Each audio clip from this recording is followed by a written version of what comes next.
It's hard to believe it's been nearly 20 years since Maura Murray disappeared. Yeah, it really is. 21 years old, a nursing student vanishes in the woods of New Hampshire.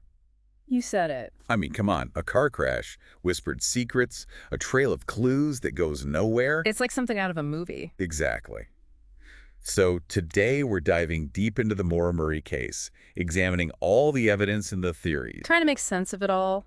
Let's start with who Maura was. Okay, so we've got Maura Murray, 21 years old, a student at UMass Amherst. Seems like a pretty normal college kid, right? On the surface? Yeah, but if you look closer at the days before she disappeared. Things get a little weird. You could say that again? Like, what's with that phone call she got at work? Oh yeah, the one that left her visibly shaken.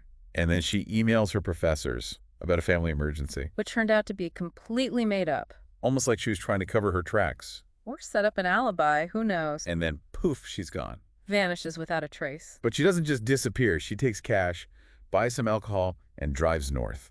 And this is 2004, remember? No smartphones. No easy way to track her. Makes it a lot harder to retrace her steps. Investigators basically had to rely on bank records and witness statements. Not a lot to go on. So she's driving north, right, and then boom. Her car is found crashed on this snowy road, Route 112. In the middle of nowhere, New Hampshire. Come on. Vanished. And here's the really strange part. A bus driver stops to help. Sees the crash and asks Maura if she needs help. She tells him she's already called AAA, but guess what? She hadn't? And by the time the police arrive, minutes later, Oof. she's gone. Those missing minutes are key. They really are. Okay, so let's talk about what they found at the crash site. All right, we've got the crashed car, obviously. Which you'd think points to an accident, right? Right, but then there's the unopened wine. And an empty soda bottle that supposedly smelled like alcohol. Yeah, that doesn't quite add up. So was she planning on drinking later? Was someone else in the car with her? We just don't know. And then there are the footprints leading away from the car into the woods. And then they just stop. Like she just disappeared into thin air. It's spooky. Super spooky. And on top of all that, her keys, wallet, and cell phone are all missing. Yeah, that's a big one. So is she trying to disappear on purpose? Was she running away from something or someone? It's a popular theory, especially online. That she just wanted to start a new life? But statistically speaking, young women very rarely just vanish by choice. Yeah, it's usually something much worse. Exactly. Then there's the whole abduction theory. Right. Someone saw a man in a dark jacket near the crash site. Super creepy. Could be a potential suspect. But we also can't rule out an accident? Right. Maybe she got lost in the woods, disoriented. Maybe she was hurt. The weather was bad. It was freezing out there. Hypothermia is a real possibility. So many possibilities. But without more evidence, it's all just speculation. It's incredibly frustrating. It is. So we're left with all these unanswered questions. So many questions. What was said in that phone call that upset her so much? Who was that man seen near the crash? Why did she lie about calling AAA? Did she even want to be found?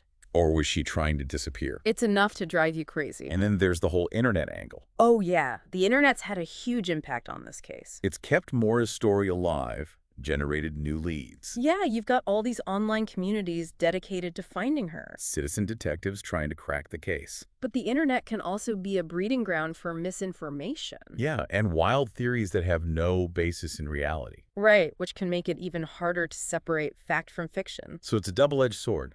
Definitely. The internet can be a powerful tool, but it can also lead you down some dark rabbit holes. Especially with a case like this. And then you've got the FBI getting involved. Yeah, they officially joined the investigation in 2019. Bringing all their resources and expertise. And that was partly due to the pressure from all the online attention.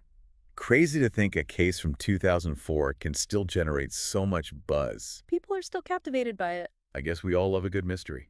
And we want answers. We want to know what happened to Maura. Closure is important. So what do you think happened? Honestly, What's your gut feeling? I don't know. Do you think she's still out there somewhere? It's possible. Or was it something more sinister? We may never know for sure. That's the hardest part. It is. Not knowing. It's a case that sticks with you. It really does make you think about how quickly life can change. 1 minute you're here, the next you're gone.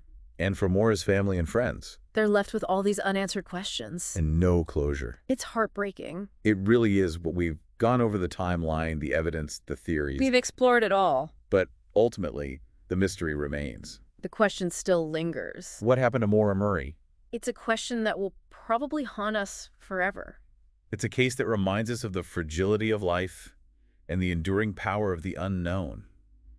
What do you believe happened to Maura Murray? That's for each of us to decide. Thanks for joining us on this deep dive into one of the most perplexing missing persons cases in recent history. It's been a fascinating discussion. Until next time, keep searching for the truth. And never stop asking questions.